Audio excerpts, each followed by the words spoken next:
সাবেক আইজিপি বেনজির আরব আমিরাতে গ্রেফতার, দ্রুত দেশে আনা হবে জানিয়েছেন স্বরাষ্ট্রমন্ত্রী। সরকারের সাথে সমন্বয় করে পরবর্তী পদক্ষেপ নেবে দুদক। দেশীয় শিক্ষার ফলাফল সন্তোষজনক নয় বলেছেন শিক্ষামন্ত্রী। ষষ্ঠ শ্রেণী থেকে শিক্ষা ব্যবস্থা উন্নত করার আশ্বাস ডাক্তার জুবাইদা রহমানের। গণমাধ্যমের বড় একটি অংশই এখন ব্যবসায়িক নিয়ন্ত্রণে, মন্তব্য মির্জা ফখরুলের। তথ্যের অবাধ স্বাধীনতায় বিশ্বাসী সরকার জানালেন তথ্যমন্ত্রী। চুয়াডাঙ্গা সীমান্ত দিয়ে 11 জন আর কুড়িগ্রামের 2 সীমান্তে 9 জনকে বিএসএফ এর পুশিনের চেষ্টা রুখে দিয়েছে বিজিবি। সীমান্তে টহল জোরদার। চট্টগ্রামের আনোয়ারায় ঘরে ঢুকে মা মেয়েকে কুপিয়ে হত্যা। খুলনায় মসজিদে ঢুকে সন্ত্রাসীদের গুলি, 2 মুসল্লি আহত।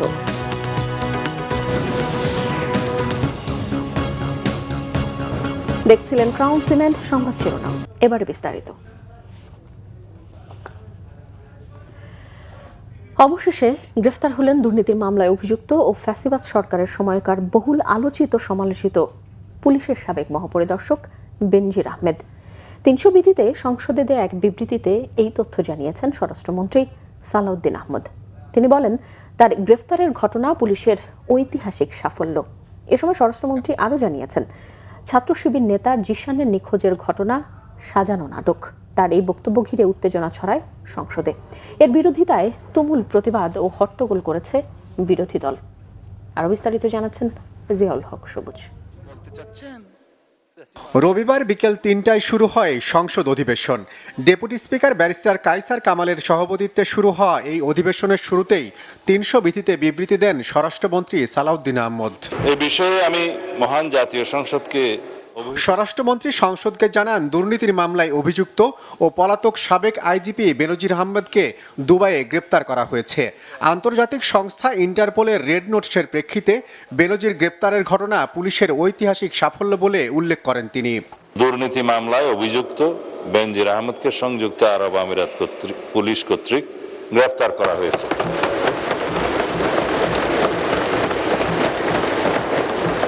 এবং তিনি বর্তমানে সেখানে আটক আছেন। দুদক কর্তৃক প্রত্যর্পণের জন্য প্রয়োজনীয় মামলা, গ্রেফতারি পরোয়ানা ও তদন্ত সংক্রান্ত দলিলাদি প্রস্তুত, স্বরাষ্ট্র মন্ত্রণালয় কর্তৃক এক্সট্রাডিশন প্রপোজাল প্রস্তুত ও অনুমোদন এবং পররাষ্ট্র মন্ত্রণালয়ের মাধ্যমে ইউএই কর্তৃপক্ষের নিকট কূটনৈতিক চ্যানেলে আনুষ্ঠানিক এক্সট্রাডিশন রিকোয়েস্ট প্রেরণ করে এনসিবি আবুধাবির সাথে সমন্বয়পূর্বক অতি দ্রুতই তাকে বাংলাদেশে নিয়ে আসা হবে। এই বিবৃতির সময় ছাত্র শিবির নেতা জিশান নিখোঁজের ঘটনা সাজানো নাটক বলে উল্লেখ করেন স্বরাষ্ট্রমন্ত্রী। এই বিষয়টা বোধহয় এইদিকেই তালি হবে, ওই দিকে তালি হবে, এই নিশ্চয়তা দিতে পারতেছি না। এইদিকে যদি তালি না পড়ে তাহলে মানে তালি দিলে ভালো হবে। আমরা আইনের শাসন প্রতিষ্ঠা করছি, আমি বলতে দিলে বলি কি আমরা একটু পরে শুনি, এই তালিটার ঐক্যটা থাকুক। দলের নাম নিতাম না, যেহেতু এটা বিষয়ে কিছু ক্লেম করা হয়েছে সেই জন্য দিচ্ছি। বাংলাদেশ ছাত্র শিবিরের কেন্দ্রীয় সহকারী আন্তর্জাতিক বিষয়ক সম্পাদক মোহাম্মদ জিসান মিয়া প্রধানের ঘটনার সংক্ষিপ্ত বিবরণ। স্বরাষ্ট্রমন্ত্রীর এই বক্তব্যকে কেন্দ্র করে উত্তপ্ত হয়ে ওঠে সংসদ। স্বরাষ্ট্রমন্ত্রীর বক্তব্যের পরপরই তীব্র প্রতিবাদ জানান বিরোধী দলীয় উপনেতা ডাক্তার সৈয়দ আব্দুল্লাহ মোহাম্মদ তাহের। স্বরাষ্ট্রমন্ত্রী পরবর্তী পর্যায়ে একটি আনডিসাইডেড ম্যাটারকে, বিতর্কিত বিষয়কে এখানে পার্লামেন্টে এরকম বক্তব্য রাখা কোন একটি দলকে করে, এটা বোধহয় বাংলাদেশের পার্লামেন্টের ইতিহাসে এই প্রথম বলেই আমি মনে করি। এই দলকে কন্ডেম করার জন্য ইন্টেনশনালি এটা এখানে প্রেস করেছে। পুলিশ জিশানের সাথে কারো কথা বলতে, সাংবাদিকদেরকে দেখা করতে দিচ্ছে না, এবং যে মেয়েটার কথা বলা হয়েছে ওই মেয়েটার সাথেও কাউকে কথা বলতে দেওয়া হচ্ছে না। তাহলে এটা কেন? এখানে কি কোনো প্লট তৈরি হচ্ছে? সেটা আজকে স্বরাষ্ট্রমন্ত্রীর বক্তব্যটা মনে হচ্ছে যে ওনারা একটা প্লট তৈরি করার জন্যই পুলিশ এবং স্বরাষ্ট্রমন্ত্রী একই লাইনে আলোচনা করে এই কাজটি করেছে। এ সময় দুপক্ষকে শান্ত করতে বেশ বেগ পেতে হয় ডেপুটি স্পিকারকে। বিষয়টি নিয়ে কাউকে আর কথা বলার সুযোগ না দিয়েও রুল দেন তিনি। আমরা দিয়েছি, উনি যে বক্তব্য রেখেছেন সেটার প্রেক্ষিতে আমি রুলিং দিয়েছি যে যদি মাননীয় স্বরাষ্ট্রমন্ত্রীর কোনো বক্তব্যে অসংসদীয় কিছু থাকে পরীক্ষা নিরীক্ষার পর সিদ্ধান্ত দেওয়া হবে। পরে বাজেট আলোচনায় কুমিল্লার সংসদ সদস্য মনিরুল হক চৌধুরী বিরোধী দলের নারী এমপিকে নিয়ে বিরূপ মন্তব্য করা নিয়েও উত্তাপ ছড়ায় সংসদ। জিয়াউল হক সবুজ, বাংলা ভিশন, ঢাকা। সাবেক আইজিপি বেনজির আহমেদকে দেশে ফেরাতে সরকারের সাথে সমন্বয় করে কাজ করবে দুর্নীতি দমন কমিশন দুদক। বিকেলে দুদক কার্যালয়ে এই তথ্য জানান দুদকের উপপরিচালক আক্তারুল ইসলাম। তিনি আরও জানান, বেনজিরের বিরুদ্ধে দুর্নীতির নানান অভিযোগে 6টি মামলা করে দুদক, এর মধ্যে একটি পাসপোর্ট জালিয়াতির। এর আগে পাসপোর্ট জালিয়াতির মামলায় গত বছর রেড নোটিশ জারি করে ইন্টারপোল। এরই প্রেক্ষিতে সাবেক আইজিপি বেনজির আহমেদকে গ্রেফতার করে ইন্টারপোল। দুদকের ইতিহাসে রেড অ্যালার্টের মাধ্যমে কোনো আসামি গ্রেফতারের ঘটনা এটি প্রথম।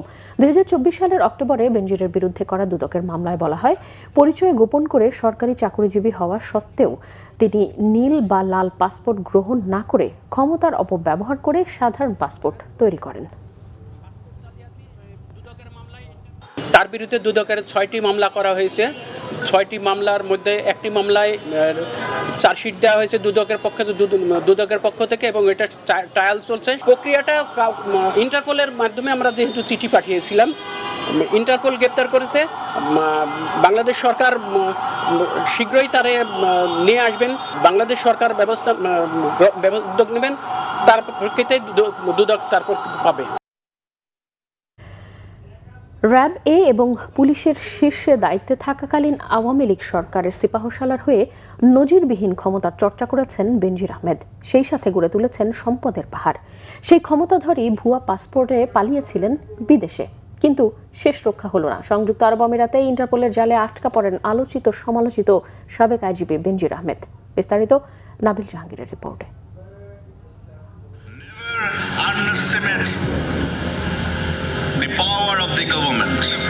এতদিন মুখে বললেও এবার রাষ্ট্রের ক্ষমতা হাতে কলমে টের পেতে শুরু করেছেন এক সময়ের দুর্দণ্ড প্রতাপশালী র্যাবের ডিজি ও সাবেক আইজিপি বেনজির আহমেদ।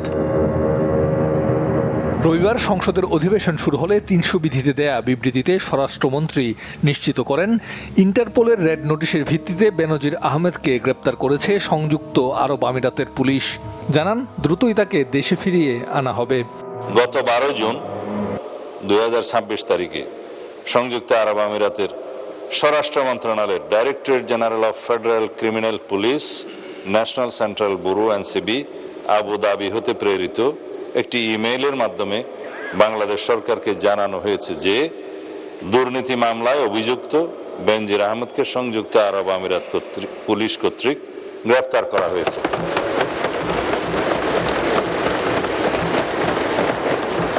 এবং তিনি বর্তমানে সেখানে আটক আছেন।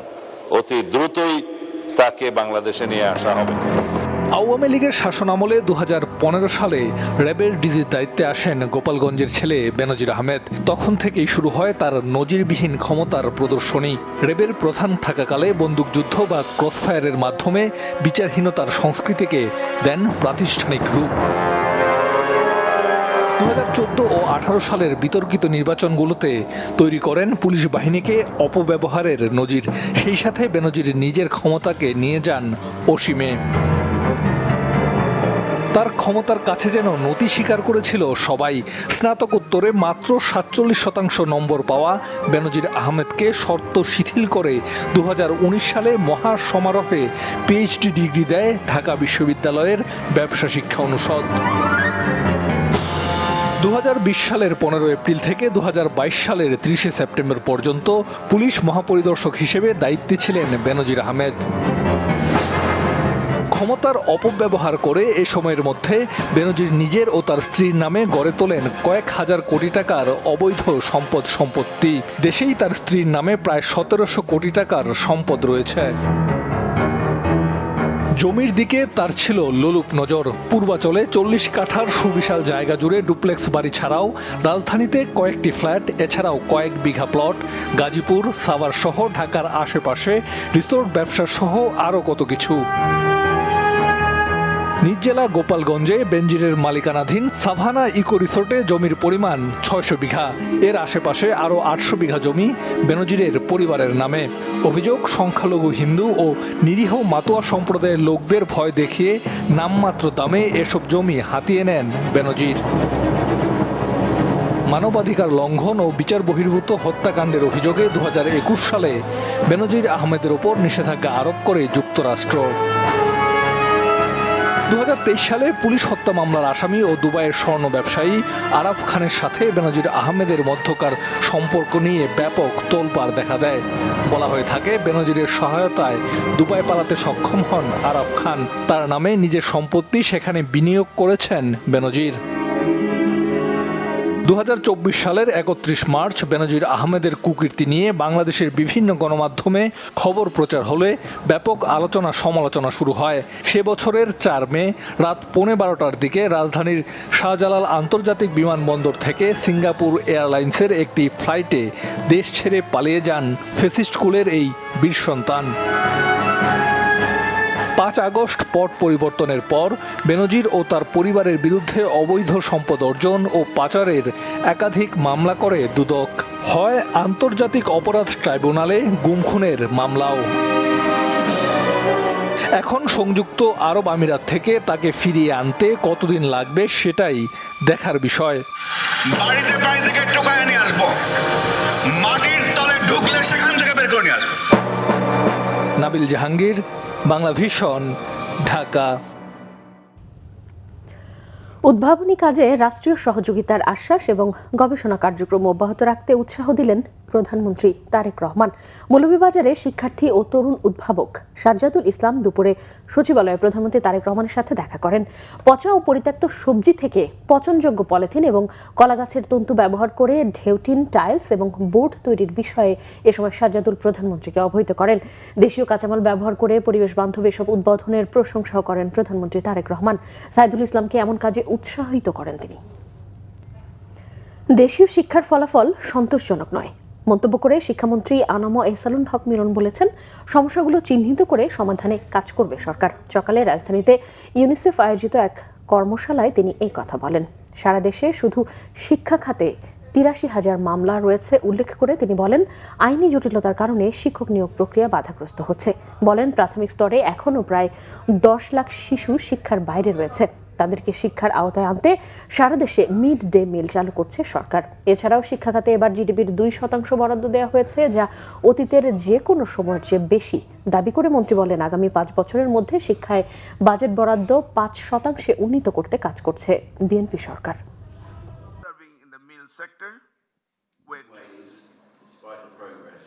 Our drop rate are very high, and the intake are not that good either. That's the reason we are providing, as our Honorable Prime Minister instructed, the school dress.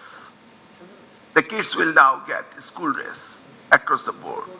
83,000 cases is unsettled. All of them are sub judice matter, and we cannot take any decision regarding these matters. প্রধানমন্ত্রীর সহধর্মিণী ও জিয়াউর রহমান ফাউন্ডেশনের vice president doctor Zubaida Rahman আশ্বাস দিয়েছেন, ষষ্ঠ শ্রেণী থেকে দলগত কাজ, বাস্তবভিত্তিক শিক্ষা এবং নৈতিক শিক্ষার মাধ্যমে শিক্ষা ব্যবস্থা উন্নত করার আর প্রত্যন্ত অঞ্চলে শিক্ষার সমান সুযোগ নিশ্চিত করা হবে বলে জানিয়েছেন শিক্ষামন্ত্রী আনম এহসানুল হক মিলন। রাজধানীতে BF Shaheen college start up science project এবং ইনোভেশন আইডিয়া শোকেসিং এর সমাপনী ও পুরস্কার বিতরণী অনুষ্ঠানে এই তথ্য জানান তারা। বিস্তারিত জানাচ্ছেন সৈকত সাদিক। নতুন প্রজন্মের উদ্বোধনী শক্তি, নতুন ধারণা আর বিজ্ঞান প্রকল্প নিয়ে রবিবার রাজধানীর বিএফ শাহীন কলেজে মাধ্যমিক ও উচ্চ শিক্ষা বিভাগের উদ্যোগে start up science project and innovation idea showcasing এর ঢাকা জেলা পর্যায়ের প্রতিযোগিতার সমাপনী ও পুরস্কার বিতরণী অনুষ্ঠান আয়োজন করে ঢাকা জেলা প্রশাসন। অনুষ্ঠানে বক্তব্য রাখেন শিক্ষামন্ত্রী আনম এহসানুল হক মিলন ও প্রধানমন্ত্রীর উপদেষ্টা মাহদি আমিন। প্রধানমন্ত্রী তারেক রহমানের নেতৃত্বে রাষ্ট্র বিনির্মাণে সৃজনশীল শিক্ষার গুরুত্ব এবং সরকারের নানা পদক্ষেপ তুলে ধরেন বক্তারা। আমরা শিক্ষা মন্ত্রণালয় আগামী দিনে এই জিপিএ A+ পাওয়ার সেই সোনার হরিণের পিছনে আর ছুটব না। আমরা সৃজনশীল লেখাপড়া আনবো, আমরা বাস্তবমুখী শিক্ষা ব্যবস্থা করব, আমরা হিউম্যান ক্যাপিটাল ডেভেলপমেন্ট করব, আমরা কর্মদক্ষ মানব জাতি আমরা তৈরি করব। রাষ্ট্রের দিক থেকে আমাদের শিক্ষা ব্যবস্থাকে আমরা আরো বেশি সৃজনশীল করে তুলব, এমনভাবে গড়ে তুলব যেখানে আমাদের ছাত্রছাত্রীরা দক্ষ হয়, যোগ্য হয়, তাদের মাঝে সুনাগরিকের গুণাবলী গড়ে ওঠে। পরে প্রধান অতিথির বক্তব্যে প্রধানমন্ত্রী পত্নী ও জিয়াউর রহমান ফাউন্ডেশনের vice president doctor Zubaida Rahman দেশের প্রান্তিক পর্যায়ের শিক্ষার মান উন্নয়নে জোর দেন। জানান সপ্তম শ্রেণী থেকে দলগত কাজ, বাস্তবভিত্তিক শিক্ষা ও নৈতিক শিক্ষার মাধ্যমে শিক্ষা ব্যবস্থা উন্নত করা হবে। শিক্ষার সুযোগকে অনগ্রসর এলাকার জনসাধারণের দ্বার প্রান্তে নিয়ে গেলে প্রতিভা অন্বেষণ ও উপযুক্ত সুযোগ করে দেওয়ার মাধ্যমে সুপ্ত প্রতিভা বিকাশের পথ করা যাবে ইনশাআল্লাহ। লার্নিং উইথ হ্যাপিনেস, আনন্দময় শিক্ষা। ষষ্ঠ শ্রেণী থেকে শিক্ষার্থীদের দলগত কাজ, ব্যক্তিগত নৈপুণ্যের উন্নয়ন, পার্সোনাল স্কিলস ডেভেলপমেন্ট, পারিবারিক, সামাজিক ও নৈতিক শিক্ষার মাধ্যমে সুনাগরিক হিসেবে গড়ে তুলতে শিক্ষাকে আনন্দময় করে উপস্থাপন করা যেতে পারে। ঢাকা জেলার বিভিন্ন শিক্ষা প্রতিষ্ঠান থেকে আগত ৩৭টি শিক্ষা প্রতিষ্ঠান থেকে বিজয়ী দলের হাতে পুরস্কার তুলে দেন প্রধানমন্ত্রীর সহধর্মিণী ও জিয়াউর রহমান ফাউন্ডেশনের vice president doctor Zubaida Rahman. Saikat Sadiq, Bangla vision, Dhaka. গণমাধ্যমের বড় একটি অংশ এখন ব্যবসায়িক স্বার্থের নিয়ন্ত্রণে চলে গেছে মন্তব্য করেছেন বিএনপির মহাসচিব ও স্থানীয় সরকার মন্ত্রী মির্জা ফখরুল ইসলাম আলমগীর। তিনি বলেন, চাটুকারিতার সংস্কৃতি কিভাবে প্রতিষ্ঠা করতে হয় তা আজকের অনেক মিডিয়া হাউস খুব ভালোভাবেই রপ্ত করেছে। একই অনুষ্ঠানে তথ্য সম্প্রচার মন্ত্রী জহিরুদ্দিন স্বপন বলেন, স্বাধীন গণমাধ্যমের বিকাশে শহীদ জিয়ার ভূমিকা ছিল অনন্য। তিনি গণমাধ্যমকে রাষ্ট্র ও সমাজের আয়না হিসেবে দেখতেন। বিস্তারিত আসমা আক্তার নুপুরের রিপোর্টে। গণমাধ্যম ও শহীদ প্রেসিডেন্ট জিয়াউর রহমান শীর্ষক আলোচনা সভার আয়োজন করে জাতীয় প্রেস ক্লাব। অনুষ্ঠানে বক্তারা বলেন, স্বাধীনতার ঘোষণা থেকে শুরু করে বহুদলীয় গণতন্ত্র পুনঃপ্রতিষ্ঠা, কৃষি, অর্থনীতি, গার্মেন্টস শিল্প ও প্রবাসী আয়ের খাত গড়ে তোলায় গুরুত্বপূর্ণ ভূমিকা রেখেছিলেন শহীদ জিয়াউর রহমান। বিএনপির মহাসচিব ও স্থানীয় সরকার মন্ত্রী মির্জা ফখরুল ইসলাম আলমগীর বলেন, জিয়াউর রহমানকে নিয়ে দেশে এখনও পর্যাপ্ত গবেষণা হয়নি। তার মতে, বাংলাদেশি জাতীয়তাবাদের ধারণা প্রতিষ্ঠার মাধ্যমে দেশের মানুষের মধ্যে আলাদা জাতিসত্তার চেতনা তৈরি করেছিলেন শহীদ জিয়া। এ সময় তিনি মিডিয়া হাউজের সমালোচনা করেন। মিডিয়ার সমস্যাটা এখন বিশাল, আমি অত কিছু বলতে চাই না। সবচেয়ে বড় সমস্যা মিডিয়া নাই এখন, একটা বিজনেস হাউসের প্রতিনিধি হয়ে গেছে। যে কথাটা বলছিলেন, চাটুকারিতা কাকে বলে এখন মিডিয়াতেই দেখা যায়। কিছু মনে করবেন না, কিছু মনে করবেন না। We have seen it in the last regime, কিভাবে চাটুকারিতা হয়েছে। আমি আশা করব যে এখন আপনারা সেখান থেকে বেরিয়ে এসছেন, লড়াই করেছেন, যুদ্ধ করেছেন এর বিরুদ্ধে। নিঃসন্দেহে আপনারা ভালোভাবে কাজে লাগান। আমরা আপনাদের সঙ্গে আছি, আগেও ছিলাম, এখনও আছি। রাস্তায় যেমন একসাথে দাঁড়িয়ে মিছিল করেছি, এখনও দরকার হলে প্রয়োজন হলে আমরা এই ব্যাপারে আপনাদেরকে সর্বোচ্চ সহযোগিতা। তথ্য ও সম্প্রচার মন্ত্রী জহিরুদ্দিন স্বপন বলেন, স্বাধীন গণমাধ্যমের বিকাশে শহীদ জিয়ার ভূমিকা ছিল অনন্য।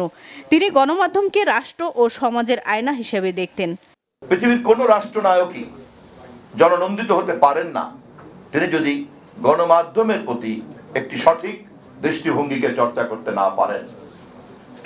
রাষ্ট্রকে যদি স্বাধীন গণমাধ্যম এবং দায়িত্বশীল গণমাধ্যম হিসেবে গড়ে তোলার কাজে পৃষ্ঠপোষকতার দায়িত্বে না আনা যায় এবং রাষ্ট্র যদি ওই রাষ্ট্রনায়কের নেতৃত্বে গণমাধ্যমের প্রধান পৃষ্ঠপোষকে রূপান্তরিত না হয়, তাহলে অন্য যত গুণী থাকুক না কেন তার পক্ষে রাষ্ট্রনায়ক হওয়া সম্ভব হতে পারে না। আলোচনা সভায় জাতীয় প্রেস ক্লাবের উন্নয়ন এবং সাংবাদিকদের অধিকার নিয়েও কথা বলেন বক্তারা। সভাপতির বক্তব্যে কবি হাসান হাফিজ বলেন, স্বাধীন ও দায়িত্বশীল সাংবাদিকতা নিশ্চিত করতে সাংবাদিক সমাজকে ঐক্যবদ্ধ থাকতে হবে। আমরা অনেক কৃতজ্ঞ এই যেখানে কাজী নজরুল ইসলাম মিলনায়তন, যেখানে একটু আগে ফটো প্রদর্শনী উদ্বোধনের মির্জা ফখরুল ভাই বলছিলেন যে এখানে একটা নতুন বিল্ডিং করে দ্রুত আপনারা সেটা করে ফেলেন। আশা করি ওনার কাছ থেকে সেই ঘোষণাটা আমরা পাবো। এবং আরেকটা দাবি জানাবো যে দৈনিক বাংলা যেটা বন্ধ করা হয়েছে শেখ হাসিনার প্রতিহিংসার কারণে, যেটা একটা ট্রাস্টের অধীনে পত্রিকা ছিল, যেটা রাজস্ব বাজেটে চলতো না, লাইভ বিএসএস, সেটা চলতো সরকারি বিজ্ঞাপন। স্বাধীন ও দায়িত্বশীল গণমাধ্যম প্রতিষ্ঠায় সবাইকে একসঙ্গে কাজ করার আহ্বান জানান বক্তারা। আসমা আক্তার নূপুর, বাংলা ভিশন, ঢাকা। চুয়াডাঙ্গার সীমান্ত দিয়ে 11 জন এবং কুড়িগ্রামের 2টি সীমান্তে 9 জনকে পুশিনের চেষ্টা রুখে দিয়েছে বর্ডার গার্ড বাংলাদেশ বিজিবি। এদিকে কুষ্টিয়া, শেরপুর ও পঞ্চগড় সহ দেশের বিভিন্ন সীমান্তে টহল জোরদার করা হয়েছে।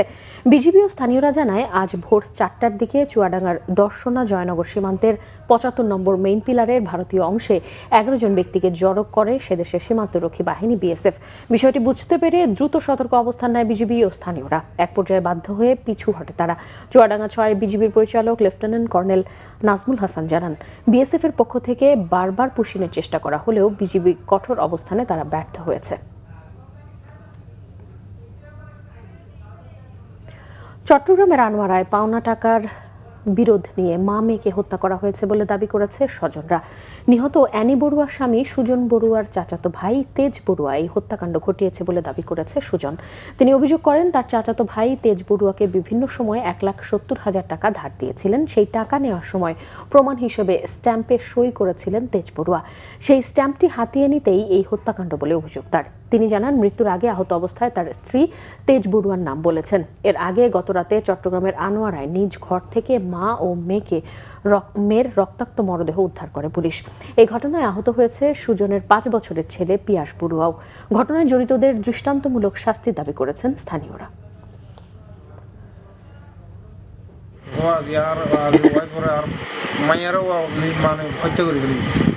ওর মৃত্যুর সাধারণত সাক্ষী তো মধ্যে হগি এটা 10 জনে উন্নি আর মাঝিতে অমুকে তেজ করবো, আর মাঝিতে অমুকে তেজ করবো, এটা এত বড় সাক্ষী আর প্রশাসন আর কি চাই?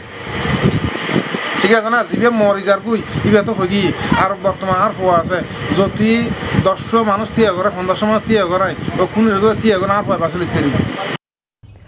রাজধানীর পল্লবীতে শিশু রামিসাকে ধর্ষণের পর হত্যা মামলায় মৃত্যুদণ্ডপ্রাপ্ত আসামি সোহেল রানা ও স্বপ্না খাতুনের জেল আপিল শুনানির জন্য গ্রহণ করেছে হাইকোর্ট। একই সঙ্গে দ্রুত সময়ের মধ্যে পেপার বুক প্রস্তুত করার জন্য নির্দেশ দিয়েছে উচ্চ আদালত। রবিবার বিচারপতি মোহাম্মদ আলী ও বিচারপতি সাইফুল ইসলামের হাইকোর্ট বেঞ্চে attorney general barrister Ruhul Quddus Kajol আসামিদের আপিলের বিষয়টি উপস্থাপন করলে আপিল শুনানির জন্য গ্রহণ করে আদালত। অ্যাটর্নি জেনারেল ব্রিফিংয়ে জানিয়েছেন, এই মামলায় ডেথ রেফারেন্স এবং জেল আপিলের শুনানিতে রাষ্ট্রপক্ষ কোনো সময় দেবে না, নিয়মিত শুনানি করবে। সেই সাথে একই মামলায় আপিলের পেপার বুক দ্রুত প্রস্তুত করার কথাও জানান রাষ্ট্রের প্রধান ও আইন কর্মকর্তা। এ সময় অ্যাটর্নি জেনারেল বলেন, রামিসা হত্যা মামলায় মৃত্যুদণ্ডপ্রাপ্ত আসামি সোহেল রানা জেল আপিলের হত্যার ঘটনা স্বীকার করে হাইকোর্টের কাছে ক্ষমা চেয়েছেন।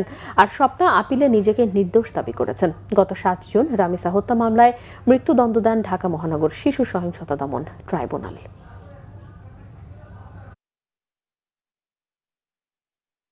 এই জেল আপিলের যে কারণ হিসেবে উল্লেখ করেছেন তার মাধ্যমে তিনি এই ঘটনা স্বীকার করেছেন ঘটনার, এবং সেক্ষেত্রে তিনি কয়েকটি এক্সটেনিয়াস ফ্যাক্টরকে উল্লেখ করেছেন। তার মধ্যে হচ্ছে তার পারিবারিক অশান্তি, তার মধ্যে উল্লেখ করেছেন তার মাদকাসক্তি, নেশাগ্রস্ততা। এগুলো আপিল করার ক্ষেত্রে অনেক সময় অনেকে পিলি নেয়। এগুলো চূড়ান্ত বিবেচনা হবে যে নিম্ন আদালত যে রায় দিয়েছেন যথোপযুক্ত সাক্ষী প্রমাণের ভিত্তিতে সেই রায়টি দিয়েছেন কিনা। সম্প্রতি সন্তান প্রসব হয়েছে বা সিজারের সেলাই কাটতে হবে এমন রোগীরাই যাচ্ছেন লাইসেন্স বাতিল হওয়া রাজধানীর মগবাজারের আদ্দিন হাসপাতালে। নিয়মিত চেকআপের অংশ হিসেবেই হাসপাতালের দ্বারস্থ হচ্ছেন বলে জানান তারা। তবে সেবা দিতে অপারগ হাসপাতাল কর্তৃপক্ষ, সেবা না পেয়ে ফিরে যাচ্ছেন রোগীরা। মোবাশ্বের আহমেদের রিপোর্ট। কর্তৃপক্ষের দায়ে 6 নবজাতকের মৃত্যুর ঘটনায় গেল বৃহস্পতিবার রাজধানীর মগবাজারের আদ্দিন হাসপাতালের লাইসেন্স বাতিল করেছে সরকার। এতে স্থবির হয়ে পড়েছে হাসপাতালটির নিয়মিত সেবা কার্যক্রম। লাইসেন্স বাতিলের 4 দিন পরও থেকে কিছু রোগী আসছে হাসপাতালটিতে। তারা মূলত নিয়মিত চেকআপের অংশ হিসেবে ডাক্তারের সাথে দেখা করতে এসেছেন। 1 মাস আগে অপারেশন হয়েছিলাম এই নখ, ওই আপনার অপারেশন হয়েছি, ওই সেলাই কাটার জন্য আসছি। পরে কর্তৃপক্ষ থেকে বলছে যে এই সকল কার্যক্রম বন্ধ। গত এক সপ্তাহ আগে এসেছিলাম আমার মামিকে নিয়ে, তো ওই সময় শুনতে পারছি কিছু বাচ্চা নাকি মারা গেছে। আমি এরকম আমি শিওর বলতে পারি না, এরকম শুনছিলাম। তো ওই সময় চিকিৎসা করাইছি 2 দিন থেকে, ঠিক আছে। তো ওই সময় ইন টোটাল সব কাজ শেষ হয়ে গেছিলো, একটা পরীক্ষা দিছে, ঠিক আছে। একটা পরীক্ষার রিপোর্ট 14 তারিখে দেওয়ার কথা ছিল, আজকে আসছি, রিপোর্ট পাইছি হাতে, ঠিক আছে। এই রিপোর্টটা এখন আমি কাকে দেখাবো? হাসপাতালটিতে ভর্তি রোগীর চিকিৎসা নিয়েও দুশ্চিন্তায় রয়েছেন রোগীর স্বজনেরা। কালকে আবার আমার ছোট মেয়ে গেছে এই যে শ্যামপুর, ওই যে জুরাইন 8 দিন বলে আছে, জুরাইন গেছে। জুরাইন যাওয়ার পরে ওখানে পছন্দ হয় না, ওখানে কোনো গুরুত্ব নেই। এখানে যে গুরুত্ব পাই, যেখানে একটা পাই, কোথাও পাওয়া যায় না। এখনো কোথায় চিকিৎসা করানোর চেষ্টা করি নাই। তারপর অনেক বিকল্পভাবে আমার রোগী বাঁচাতে হলে অন্য বিকল্পভাবে চেষ্টা করতে হবে।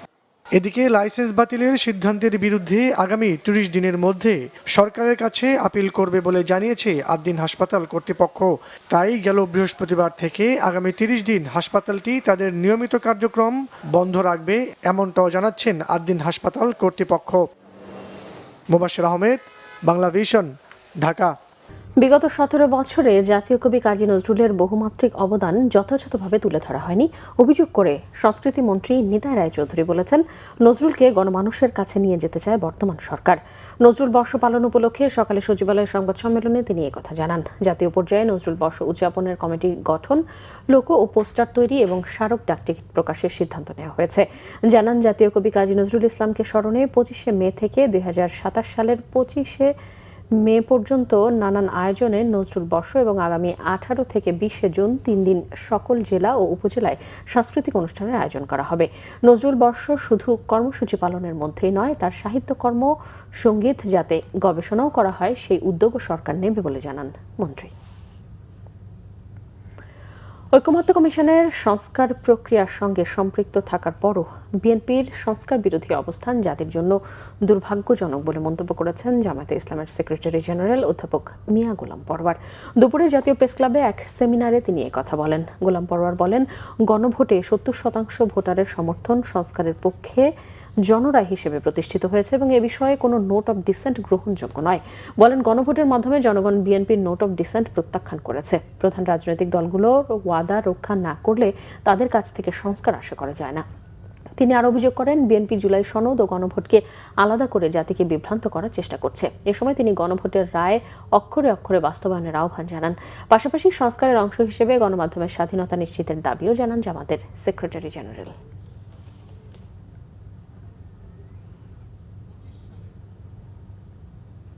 শ্রমিকদের জীবনমান উন্নয়নে সরকার বাজেটে কোনো বরাদ্দ রাখেনি মন্তব্য করেছেন বাংলাদেশের বিপ্লবী ওয়ার্কার্স পার্টির সাধারণ সম্পাদক সাইফুল হক।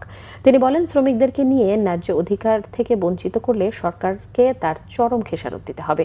কেন্দ্রীয় শহীদ মিনারে বাংলাদেশ বিপ্লবী ওয়ার্কার্স পার্টির 22তম প্রতিষ্ঠাবার্ষিকী উপলক্ষে আয়োজিত আলোচনা সভায় তিনি একথা বলেন। তিনি আরো বলেন, দ্রব্যমূল্যের ঊর্ধ্বগতিতে সাধারণ খেটে খাওয়া মানুষের যখন নাভিশ্বাস, তখন সরকারের বাজেটে বিভিন্ন পণ্যের দাম বাড়িয়েছে। তিনি হুঁশিয়ারি দিয়ে বলেন, বাজেটের পরে বাজারের নিত্যপণ্যের দাম বাড়ানোর কোনো সুযোগ নেই সরকারের। এর ব্যত্যয় হলে বিপ্লবী ওয়ার্কার্স পার্টি জনগণকে সাথে নিয়ে রাজপথে কঠোর অবস্থান নেবে। আলোচনা অনুষ্ঠান শেষে প্রতিষ্ঠাবার্ষিকী উপলক্ষে কেন্দ্রীয় শহীদ মিনারে ফুল দিয়ে শ্রদ্ধা জানায় সংগঠনের নেতৃবৃন্দ। পরে একটি র্যালি বের হয়ে পল্টনে সংগঠনটির কেন্দ্রীয় কার্যালয়ের সামনে গিয়ে শেষ হয়। সংবাদ শেষ করব ক্রাউন সিমেন্ট শিরোনামগুলো আরও একবার জানিয়ে। সাবেক আইজিপি বেনজির আরব আমিরাতে গ্রেফতার, দ্রুত দেশে আনা হবে জানিয়েছেন স্বরাষ্ট্রমন্ত্রী। সরকারের সাথে সমন্বয় করে পরবর্তী পদক্ষেপ নেবে দুদক। দেশীয় শিক্ষার ফলাফল সন্তোষজনক নয় বলেছেন শিক্ষামন্ত্রী। ষষ্ঠ শ্রেণী থেকে শিক্ষা ব্যবস্থা উন্নত করার আশ্বাস ডক্টর জুবায়দা রহমানের। গণমাধ্যমের বড় একটি অংশই এখন ব্যবসায়িক নিয়ন্ত্রণে, মন্তব্য মির্জা ফখরুলের। তথ্যের অবাধ স্বাধীনতায় বিশ্বাসী সরকার, জানালেন তথ্যমন্ত্রী। চুয়াডাঙ্গা সীমান্ত দিয়ে 11 জেলার কুড়িগ্রামের 2 সীমান্তে 9 জনকে বিএসএফ এর পুশিনের চেষ্টা রুখে দিয়েছে বিজিবি। সীমান্তে টহল জোরদার। চট্টগ্রামের আনোয়ারায় ঘরে ঢুকে মা মেয়েকে কুপিয়ে হত্যা। খুলনায় মসজিদে ঢুকে সন্ত্রাসীদের গুলি, 2 মুসল্লি আহত।